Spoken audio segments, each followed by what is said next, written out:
নমস্কাৰ অসমবাসী ৰাইজক জনাক চেনেললৈ স্বাগতম জনাইছোঁ।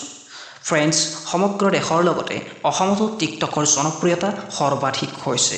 টিকটকৰ জৰিয়তে জনপ্ৰিয় হৈছে বহু ল'ৰা ছোৱালী, হৈ পৰিছে টিকটক ষ্টাৰ। আজি আমি দেখুৱাবলৈ গৈ আছোঁ অসমত টপ 10ত থকা 10 গৰাকী টিকটক ষ্টাৰ। তেন্তে পলম নকৰি আৰম্ভ কৰিছোঁ।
টপ 10ৰ ভিতৰত যদি কাৰোবাৰ ৰৈ গৈছে তেন্তে কমেণ্ট কৰি জনাব।